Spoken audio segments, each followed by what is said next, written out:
Grabe, kahit maliit na taon, ang daming dumadaang trucks, oh. Grabe.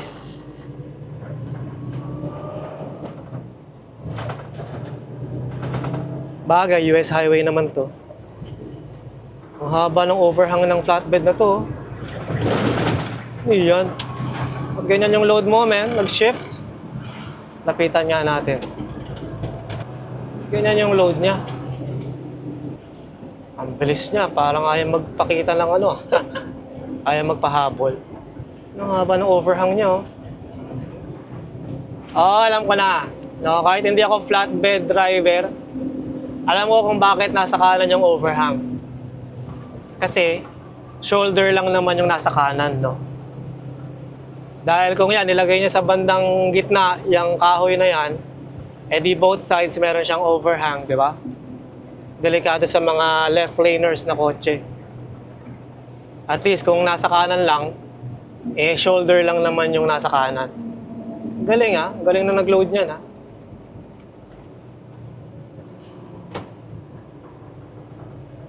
Diba? Yun nga lang, dapat titignan niya yung mga poste-poste na ganyan, no? Although meron namang clearance yung mga yan. Dito na tayo kakanan, men. 540. Uy, kuminto. Grabe, no? Ano yan, mga lumber? Nothing to yield for.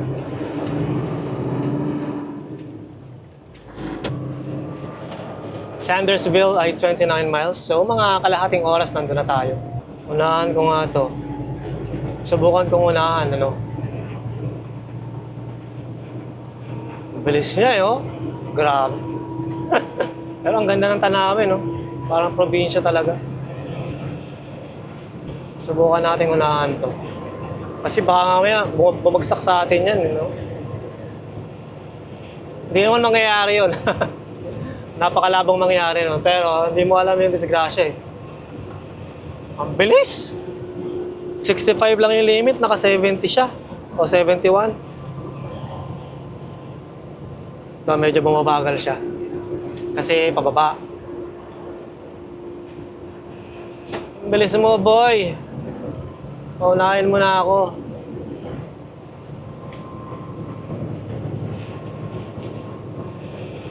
Ito na ang ating pagkakataon.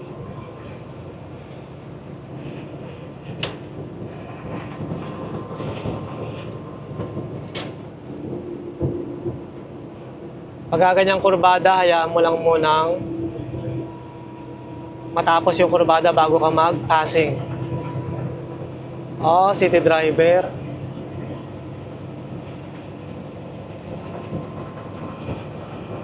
Bihasa ito sa ano?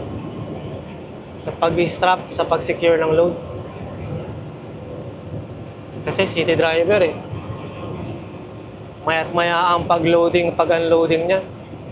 So, madalit salita, maya't maya yung pag-secure niya ng load. So, ibig sabihin, bihasa yan. Ayos na. Bilis mo, men. Pati ako napapabilis para sa'yo. Dahil sa'yo pala. Para sa'yo tuloy. 68 lang tayo. Yan, ayos na yung 68. Yan, maulap na dito, men. Sana umulan. Para naman ano, mahugasan ko yung windshield. Meron na naman isang flatbed. Ito naman, top load ang tawag dito. Or yung logs. O yung logging. Loggers. Ayoko rin sa likod nito kasi baka mamaya makalas yung isa dyan, tatama sa atin yan, men. Imposible naman din mangyari yun. Kasi nakasecure yung mga yan. Pero ayoko dito sa likod niya talaga. Yan yung mga napapanood ko sa Final Destination, eh. Grabe, no? Gagawin nilang papel yan, o pera, o ano man. Hay!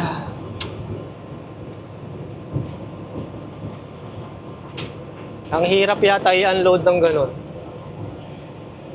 Siguro meron silang ano, parang ganun, clamp.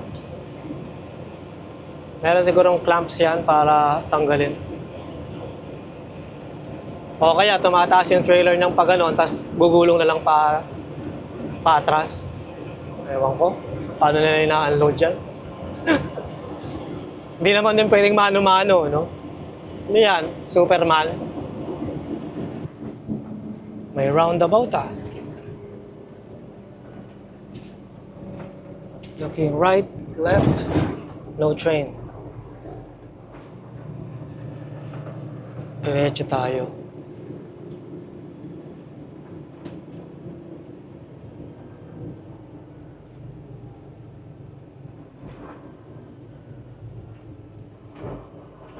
Yield, yield, yield, nothing to yield for.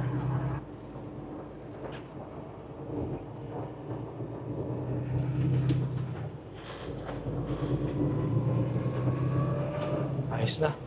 School zone. Ano to? 45. 45 limit when flashing. It's not flashing, so 55 pa rin.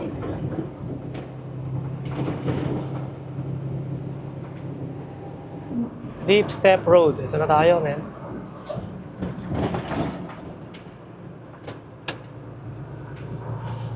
Deep Step, man. Malalim mga hakbang ng mga tao dito, ah. Okay, let's go.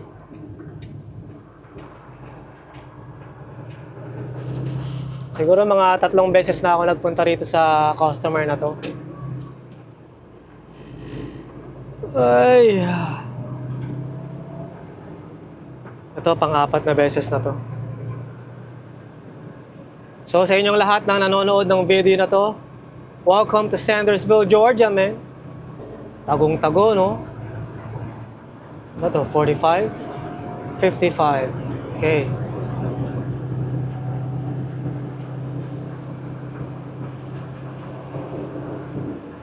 Trucks entering highway. Ah, dito. Liblib na lugar na masyado to, no? Yung customer na to, dati sira yung skala nila, no? Yung timbangan. So, ang ginawa ko noon, pinapunta nila ako dito sa customer na to. Diyan ako nagtimbang.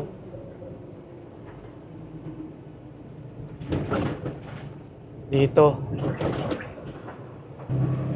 Pero sana ngayon, gawa yung timbangan nila para hindi ako pupunta ron.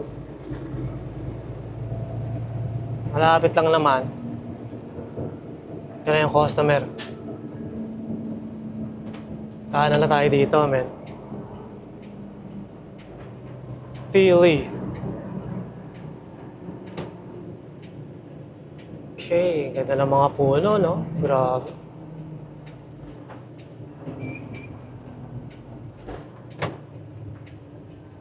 Ay, salamat sa Panginoon. Nakarating ng safe.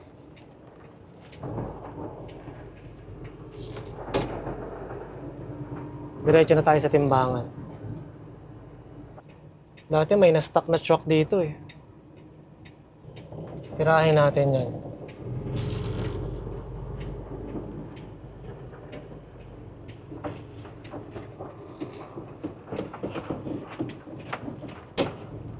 Lalo na kapag umulan, grabe, lambot ng clay na yan.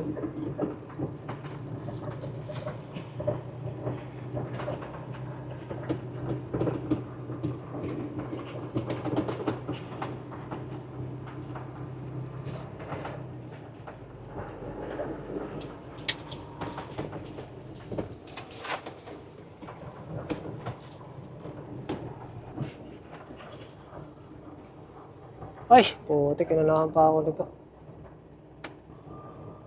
Kinunahan pa nga ako sa scale. Kinunahan niya ako sa scale, oh. Pero ito yung itsura ng lupa dito. Clay. Buti hindi umulan.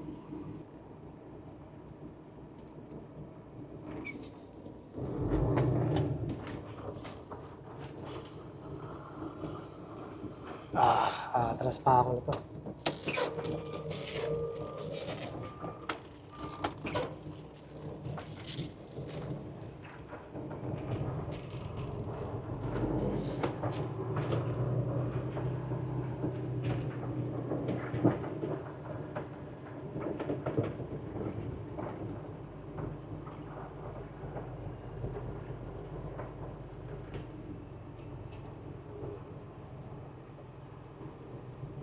Ayos.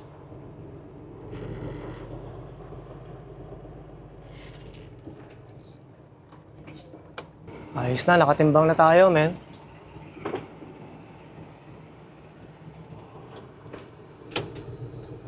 Slurry tanker drivers, after getting weight, proceed to checkpoint, contact who? Picture na natin to. Nilahan pa talaga ako nito. Mahusay ka, men. Grabe, namula yung mga gulong ko, ah. So, meron ditong staging area. Diyan tayo maghihintay hanggang sunduin tayo ng maglo-load sa atin. Hi, good morning. My name is Carlo from Quality Carriers. I'm picking up slurry. What carrier you doing? The one you got here on site. You gonna be you gonna be able to go? I was here like a few times, but it's been a long time. No. You at the red light. You at the flash red light. Yeah, I'm right by the flashing red light. Pull straight in. Somebody's gonna be out there. You stand. Okay. Thank you. Let's go. Pasok na raw tayo, men. Pull straight in, sabi niya. Ayokong pumasok dito kasi minsan pinakanan ako, minsan pinakaliwa ako eh. So, saan tayo pupunta na to? Kakaliwa ako. Dito? Dito raw, sabi ng tao.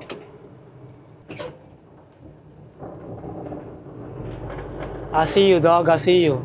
I just stopped for the stop sign. Ayos malaload ka agad 8:40 pa lang. Oo, dito rin ako nag-load dati.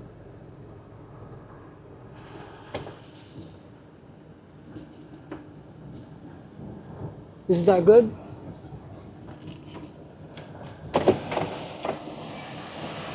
Hey bro, I'm not gonna hit that. I'm not gonna hit that. Thank you.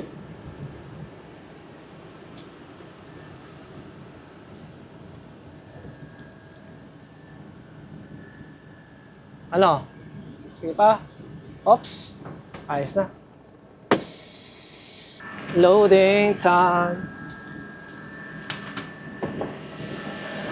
Hey boss, how are you? Wash out ticket?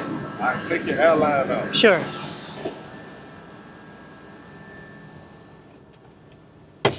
Ayos na. Ayos na, men. Tanggalan natin yung ating red line. Pinapatanggal nila yung red line for safety, no? Para siguradong hindi aalis ang truck. Kasi minsan yung mga driver, habang naglo-load yung mga tao na yan, natutulog yung mga driver, and then maalimpungatan sila na bigla na lang papaanda rin yung truck. Ayos na, maloload na tayo, men. Buti naman, hindi na tayo naghintay ng matagal. Rekta na. Kahit maaga tayong dumating. Salamat sa Panginoon, no? So, paano ba to? Cut natin to pagkatapos ng loading, men. Gawin natin yan. Grabe, ang bilis, oh. Nagsimula ako ng 8:43, natapos ng 9:06. Ganito sana palagi, men. So, babalik ako sa timbangan para makuha natin yung heavyweight. Yung gross natin. Tsaka para malaman natin kung ano yung neto. Para malaman natin yung neto ng produkto kung ilang pounds.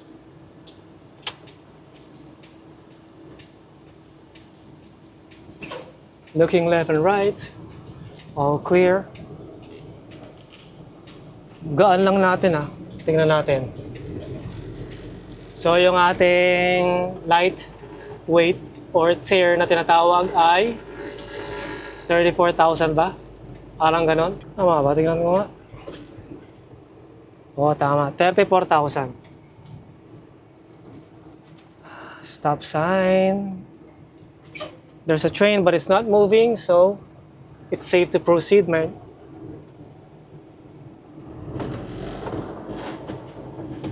$34,000 ang tapos malalaman natin kung ano yung ating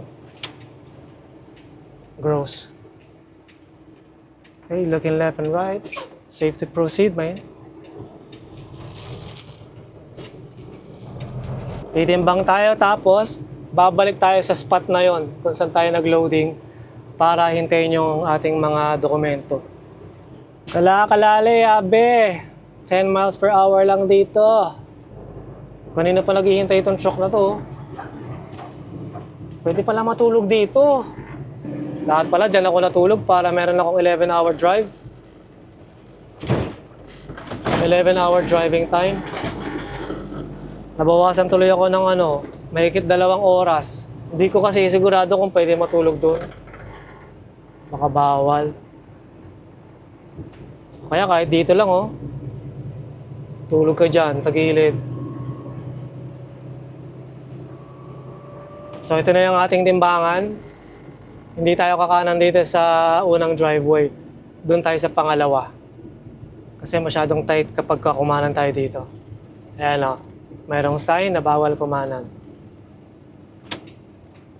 Too tight pala. Sabi niya too tight. So dito tayo sa kabila. Ayun, makita mo men, yung clay. Grabe yan. Diretso ko na to dito. Dito na lang ako. Lalim Putik. Matigas naman na yan, pero kahit na, baka mamaya ma-stuck tayo dyan. Okay, no oncoming traffic. Yep. Let's make a U-turn. Yan, libre ang scale. Libre ang skala, men. Ayos na. Mabilis lang na proseso to Ayos. Pasok na si Pete. Hindi ko muna pipindutin yan kasi gusto ko muna mag-settle yung produkto para makuha natin yung accurate reading. Okay na siguro to? Okay na yan? So, meron tayong timbang na 77,340. Bigat, no? Sobra. Kawawa tayo sa bundok ng West Virginia na ito, men.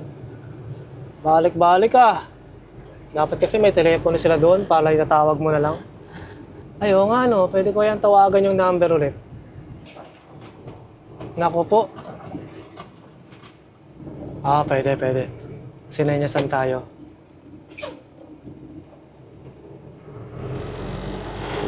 Sabi ng tao, let's go.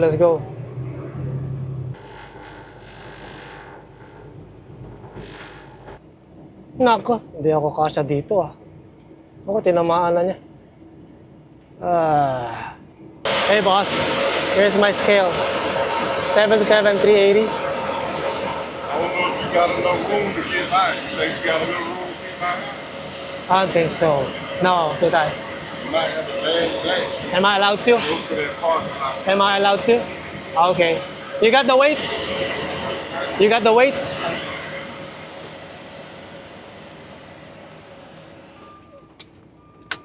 Kasi pinaabante mo ako, tapos ngayon papatrasin mo ako. May nag-unloading pa man din dito. Nag-unloading siya Nai-istorbo tuloy siya. Ay, sis, Bombay. Pinadire-diretso mo kasi ako, boy! Teka, yung logbook ko nagde-driving. Malayo-layo yung atrasan to Hindi, malapit na. Malapit na tayo doon sa may staging na area. Pinapasok kasi ako Hindi naman pala kasya Wala talaga. Ay. Ayos lang. Ang mahalaga, binigyan niya ako ng otorisasyon na umatras. Ito na yung parking. Blindside na natin to, men. Sabay bawi. Ayos na. Siguraduhin na wala kang tatamaan dito, men. Sumobra nga Diretso mo na lang.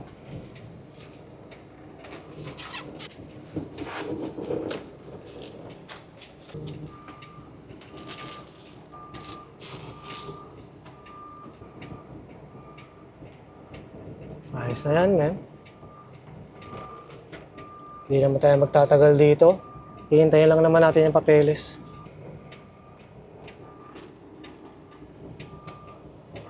Ayos na. Ay, makakakain na rin sa wakas. So, paano ba to? Kakain muna ako, men, and cut natin to sa kalsada. Gawin natin yan. Ayos na, men. Nakuha ko na yung papeles. Pwede na tayong umalis, pero bago natin gawin yan, check muna natin kung sinelyuhan ba nila yung likod. Grabe, oh. Namula.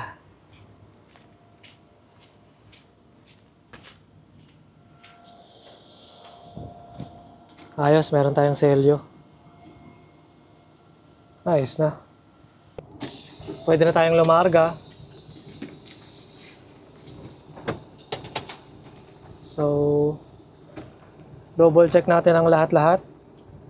Nandiyan na yung papeles, naipadala ko na sa broker. Meron tayong seal.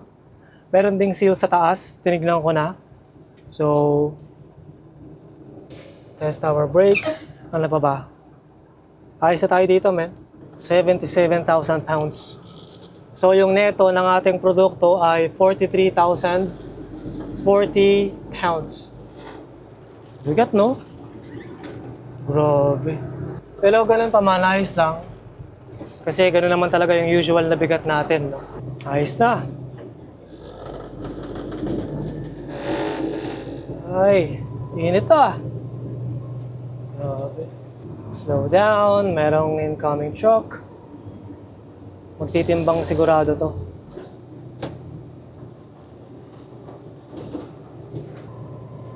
Ganda ng mga puno, oh. Grabe. Stop sign. Kailangan ko raw huminto sa stop sign. Dati kasi doon ako humihinto. So pinagsabihan ako ng aming company na dapat hinto ka muna sa stop sign saka ka mag-creep up ng ganito. Let's go! Safe to proceed, man. Mahaba-habang biyahe ito, man. So ang gagawin ko, magdadrive lang ako siguro ngayon ng ano yun? Ng mga 5 hours or 6 hours. Ano yun? Yung mga bato. Tumatama sa sa likod ng ating truck. Pahalan. Kasi 'di ba, clay nga yung dinaanan natin kanina. So nanigas na siguro tapos ganun palagi dito. Dahil nga medyo basa yung clay kanina, medyo lang naman. Tapos, syempre, overtime, tumigas na. Kaya nung tumigas na, yung mga naipit sa gulong natin, nagsisitalsikan na. Yun, tumalsik sa likod ng ating truck. So, yun na nga, 16-hour drive. So, magdadrive lang ako ng mga 5 or 6 hours ngayong araw na to. Para bukas, makauwi na ng, ng yard. Tignan natin kung saan tayo aabutan. So, yan lang yung naging trabaho natin buong araw, men. Nag-drive lang tayo ng 2 oras. Pumikap lang tayo. Inayos lang yung mga papeles. Tapos ngayon, magdadrive nga tayo ng mga 5 o 6 na oras. And then, pagkatapos nun, magpapahinga na ulit tayo. Ganun lang, men. Konting drive, konting trabaho, sabay pahinga ulit. Ayos na ayos yan. Wala tayong angal sa ganyang klaseng kalakaran. Pero anyway, ang taas na ng sikat ng araw at napakainit. And magdadrive muna ako, no? So, paano ba to? Cut natin to sa next day siguro, men. Gawin natin yan. Peace. Ayos na, men. Ito na yung pinakahihintay nating ulan. At least medyo mahuhugasan na yung ating windshield, no? Ayos na. Mawawala na yung mga pula-pula sa ating mga gulong. Ayos.